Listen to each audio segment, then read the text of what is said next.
Hi friends, मैं आकांक्षा शर्मा जी की with आकांक्षा में आपका स्वागत करती हूँ। Madhya Pradesh daily current affairs में आज हम 18 फरवरी का करंट करने वाले हैं। रोज़ करंट अफेयर्स अगर नहीं देखे हैं तो रोज़ के करंट अफेयर जरूर देखा कीजिए, ताकि आप रोज़ के रोज़ मध्य प्रदेश की डेली करंट अफेयर से अपडेट होते रहें और एग्ज़ाम के समय आप लोगों के पास प्रेशर ना हो करंट अफेयर पढ़ने का। तो चलिए स्टार्ट करते हैं। आज का पहला क्वेश्चन है 18 फरवरी का और हमारी सीरीज़ का 49वां भाग है ये। जब से मैंने मध्य प्रदेश की जो करंट अफेयर्स की सीरीज़ मैंने 1 जनवरी से स्टार्ट की, 1 जनवरी 2024 से 1 जनवरी के पूरे करंट अफेयर्स की ई बुक भी तैयार हो चुकी है। 25 रुपये में आप परचेज़ भी कर सकते हैं। आज का पहला क्वेश्चन है, विश्व पेंगोलिन दिवस पर किस राष्ट्रीय उद्यान में ऑन द स्पॉट क्विज का आयोजन किया गया। विश्व पेंगोलिन जो दिवस मनाया जाता है वो 17 फरवरी को मनाया जाता है, याद रखिएगा। विश्व पेंगोलिन दिवस कब मनाया जाता है? 17 फरवरी को मनाया जाता है। और मध्य प्रदेश के किस राष्ट्रीय उद्यान में ऑन द स्पॉट क्विज का आयोजन किया गया? वन विहार राष्ट्रीय उद्यान, सतपुड़ा राष्ट्रीय उद्यान, गिर राष्ट्रीय उद्यान या कोई नहीं। गिर राष्ट्रीय उद्यान तो गुजरात में है, तो ये तो होगा ही नहीं। सतपुड़ा राष्ट्रीय उद्यान जो कि होशंगाबाद में है, 1967 में इसकी स्थापना हुई थी, ये भी नहीं है। वन विहार राष्ट्रीय उद्यान में ऑन द स्पॉट क्विज का आयोजन किया गया, याद रखिएगा कहाँ पे किया गया था? वन विहार राष्ट्रीय उद्यान में विश्व पेंगोलिन के उपलक्ष्य में 17 फरवरी 2024 को आयोजन किया गया। वन विहार राष्ट्रीय उद्यान भोपाल में भ्रमण करने आए पर्यटकों के लिए स्नैक पार्क, ये भी याद रखो, ये भी पूछ सकते हैं कि स्नैक पार्क कहाँ पर है, तो स्नैक पार्क वन विहार राष्ट्रीय उद्यान में है। तो यहीं पर ऑन द स्पॉट क्विज का आरंभ किया गया था। बात करें वन विहार राष्ट्रीय उद्यान की, तो ये इसकी स्थापना कब हुई थी? वन विहार राष्ट्रीय उद्यान की स्थापना 1981 में हुई थी।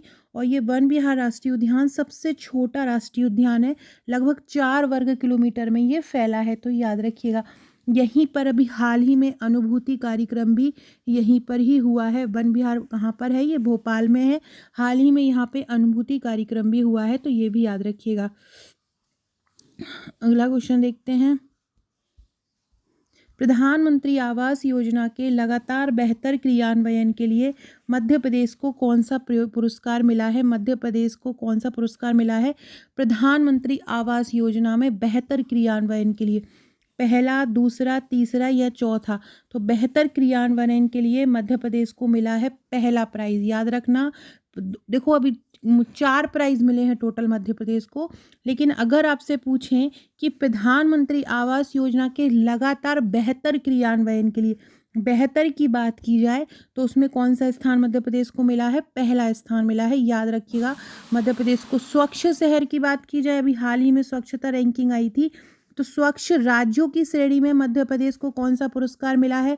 स्वच्छ राज्यों की श्रेणी में मध्य प्रदेश को दूसरा पुरस्कार मिला है। स्वच्छ राज्य में कौन सा मिला है? दूसरा पुरस्कार मिला है। और बेहतर क्रियान्वयन के लिए कौन सा पुरस्कार मिला है? पहला पुरस्कार मिला है। अब बात करते हैं इसमें आगे।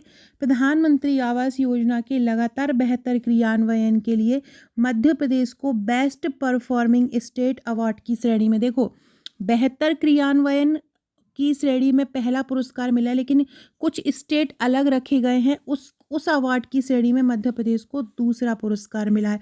बेस्ट परफॉर्मिंग स्टेट अवार्ड की श्रेणी में दूसरा पुरस्कार मिला है। और योजना के प्रभावी क्रियान्वयन के लिए, मतलब योजना का जो अच्छे तरह से क्रियान्वयन किया है उसके लिए मध्य प्रदेश को सर्वश्रेष्ठ पुरस्कार मिला है। योजना के क्रियान्वयन के लिए मध्य प्रदेश को बेहतर सर्वश्रेष्ठ पुरस्कार मिला है। और बेस्ट परफॉर्मिंग स्टेट अवार्ड की श्रेणी में दूसरा पुरस्कार मिला है। जो योजना के प्रभावी क्रियान्वयन में मध्य प्रदेश को सर्वश्रेष्ठ प्रदर्शन करने वाले राज्य का पुरस्कार PMAY, मतलब ये प्रधानमंत्री आवास योजना है, उसमें एम्पावरिंग इंडिया का अवार्ड भी मिला है मध्य प्रदेश को। केंद्रीय शहरी कार्य मंत्रालय की खुशियों का आशियाना प्रतिस्पर्धा में मध्य प्रदेश को 4 पुरस्कार मिले। ये भी पूछ सकते हैं कि केंद्रीय शहरी कार्य मंत्रालयों की खुशियों की आशियाना प्रतिस्पर्धा में मध्य प्रदेश को कितने अवार्ड मिले हैं? तो उसमें मध्य प्रदेश को 4 अवार्ड मिले हैं। प्रदेश में प्रधानमंत्री आवास योजना में मंजूर आवासों में अब तक 7,32,000 हितग्राहियों के मकान निर्मित कर दिए गए हैं, ये भी याद रखना। प्रधानमंत्री आवास योजना का आरंभ कब हुआ था? 25 जून 2015 को हुआ था। और इसमें 2022 तक हर घर व्यक्ति के पास घर बनाने का लक्ष्य रखा गया था। मध्य प्रदेश में अब तक कितने बन गए हैं? 7,32,000 घर प्रधानमंत्री आवास योजना के तहत बन गए हैं। मध्य प्रदेश को बेहतर योजना के क्रियान्वयन में कौन सा पुरस्कार मिला है? याद रखना, पहला पुरस्कार बेहतर क्रियान्वयन में मिला है। अगला क्वेश्चन है, जल हट अभियान की शुरुआत कब से होगी? जल हट अभियान की शुरुआत कब से होगी? फरवरी, मार्च, अप्रैल या मई? जल हट अभियान की शुरुआत कब से होगी? तो ये होगी मार्च से। मार्च अब से होगी जल हट अभियान की शुरुआत। इसका मैंने जानकारी एक जनवरी वाले वीडियो में भी दी थी। हर घर जल अभियान के सफलतम क्रियान्वयन के लिए मध्य प्रदेश में अभी हर घर जल अभियान चल रहा है। इसके सफलतम क्रियान्वयन के लिए जल हट अभियान की शुरुआत हो रही है। फ्रेंड, डिस्क्रिप्शन बॉक्स में आपको मेरे व्हाट्सअप, टेलीग्राम, फेसबुक, ट्विटर का लिंक मिल जाएगा। ज्वाइन नहीं किया है तो ज्वाइन कर लीजिएगा। ये मेरा व्हाट्सअप नंबर है। अगर आपने आपका नंबर मेरे पास व्हाट्सअप पर सेव नहीं कराया है तो व्हाट्सअप पर सेव करा दीजिए। हाय लिखकर और सेव इट करके भेज दीजिए, मैं आपका नंबर सेव कर लूँगी। यहाँ आपको महत्वपूर्ण अपडेट मिलता रहेगा।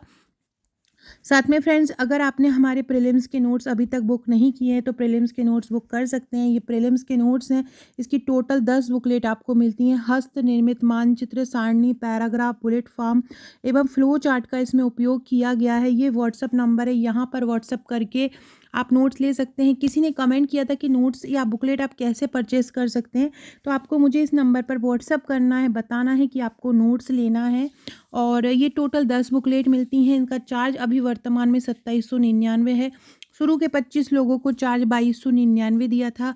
जो 25 लोग कंप्लीट हो चुके हैं, अब चार्ज 2799 है। आप भारत में कहीं भी मंगा सकते हैं। ये 8 से 10 वर्किंग डेज में आपके पास पहुंच जाएंगे। इसके साथ हम आपको एक व्हाट्सएप का ग्रुप भी देते हैं। उस ग्रुप में हम आपको डेली करंट अफेयर्स की PDF दी जाती है। मैं कोई वीडियो बनाती हूँ तो उसकी PDF दी जाती है। साथ में इंपॉर्टेंट क्वेश्चन कराए जाते हैं। मुझे लगता है एग्जाम तक ये क्वेश्चन बहुत इंपॉर्टेंट है तो वो वहाँ पे कराया जाता है। बहुत ही सरल भाषा में नोट्स तैयार किए गए। एक से एक कठिन टॉपिक जो न्यू सिलेबस के हर पार्ट में जोड़ा गया है, हर यूनिट में जोड़ा गया है, उनको यहाँ पे कंप्लीट किया गया है। जल्दी ही मेंस के भी अपडेट नोट्स न्यू सिलेबस के अकॉर्डिंग तैयार हो रहे हैं। वो भी जल्दी ही उपलब्ध होंगे प्रश्नोत्तर श्रृंखला में। तब तक आप हमारी ये प्रीलिम्स के नोट्स ले सकते हैं। अभी ओनली 2799 में दी जा रही हैं। टोटल 10 बुकलेट हैं। आने वाले समय में इनके रेट बढ़ जाएंगे। तो जो भी अपने बुक कराना चाहते हैं जल्दी से इनको बुक करा लीजिए और जल्दी अपनी स्टार्ट कर दीजिए प्रिपरेशन, क्योंकि इनको थ्योरी आपको इस बार पढ़ना पड़ेगा। जब भी आप थ्योरी पढ़ेंगे तभी आप उसके MCQ लगा पाएंगे। एक सेकेंड। जब आप थ्योरी पढ़ेंगे तभी आप उसके MCQ लगा पाएंगे, क्योंकि थोड़ा सा इस बार थोड़ा सा अलग दे दिया है पहले से हट के सिलेबस। पहले क्या होता था कि डायरेक्ट MCQ भी लगा सकते थे, लेकिन अभी आपको थ्योरी भी पढ़ना पड़ेगा। तो इसलिए पहले थ्योरी पढ़िए। जल्दी आपके लिए हम टेस्ट भी लेके आएंगे। टेस्ट भी बिल्कुल अपडेट हो रहे हैं। न्यू सिलेबस के अकॉर्डिंग जो टेस्ट हैं वो भी जल्दी ही आपके लिए उपलब्ध हो जाएंगे। ये मध्य प्रदेश करंट अफेयर्स की जनवरी की ई-बुक है। 25 रुपये में आप इसको परचेस कर सकते हैं। चलिए अब हम कहाँ पे थे वो पकड़ लेते हैं। जल हट अभियान की शुरुआत कब से होगी? मार्च से होगी। हर घर जल अभियान के सफलतम क्रियान्वयन के लिए ये शुरुआत होगी। और ये जो जल हट अभियान है इसकी जो वैलिडिटी रहेगी वो 1 साल की रहेगी, ये भी याद रखिएगा। इसका क्रियान्वयन कौन कर रहा है? पंचायत ग्रामीण विकास विभाग, जल संसाधन विकास इसका क्रियान्वयन कर रहा है। इस अभियान में क्या होगा? ये जल हट अभियान में 10 हेक्टेयर से जो छोटे तालाब हैं उनका जीर्णोद्धार किया जाएगा। 10 हेक्टेयर से जो छोटे तालाब हैं उनका। इससे संबंधित क्वेश्चन पढ़ लेते हैं। देश का पहला हर घर जल सर्टिफाइड जिला कौन बन गया है? बुरहानपुर बन गया है देश का हर घर जल सर्टिफाइड। बुरहानपुर को दक्षिण का द्वार भी कहा जाता है। देश की पहली वाटर प्लस सिटी कौन बन गई है? इंदौर बन गई। अभी स्वच्छता सर्वेक्षण में इंदौर 7वीं बार लगातार स्वच्छ आया है और इंदौर को 7 स्टार मिले हैं, ये भी याद रखिएगा। इंदौर को 7 स्टार मिले हैं, भोपाल को 5 स्टार मिले हैं और इंदौर को 5 स्टार सिटी घोषित किया है। इंदौर को 7 स्टार सिटी घोषित किया है। मध्य प्रदेश की पहली जल पर्यटन नीति कब आई थी? 2017 में पहली जल पर्यटन नीति आई थी। फ्रेंड न्यू है चैनल पर तो सब्सक्राइब जरूर कीजिएगा और अपने फ्रेंड्स में शेयर कीजिएगा वीडियो को। देश का पहला जल स्तंभ कहाँ पर है? देश का पहला जल स्तंभ उज्जैन में है। कहाँ है? उज्जैन में। वाटरमैन किसको कहा जाता है भारत में? वाटरमैन कहा जाता है राजेंद्र सिंह को। किसको बोलते हैं वाटरमैन? राजेंद्र सिंह को बोलते हैं। मध्य प्रदेश की वाटर स्पोर्ट्स अकेडमी कहाँ है? मध्य प्रदेश की वाटर स्पोर्ट्स अकेडमी भोपाल में है। अब ये चलते चलते हलवा प्रश्न आ गए। आज के जो हलवा प्रश्न रखे हैं मैंने वो MPPSC प्रीलिम्स पर बेस्ड है ये क्वेश्चन। तो ये इस प्रकार के क्वेश्चन एग्जाम में आते हैं, तो वही हम करने वाले हैं। पहला है, भारत के राष्ट्रीय ध्वज में धर्म चक्र जो संख्या होती है वो कितनी है? वो है 24। लोक लेखा समिति का अध्यक्ष कहाँ से चुना जाता है? लोक लेखा समिति का अध्यक्ष लोकसभा से चुना जाता है।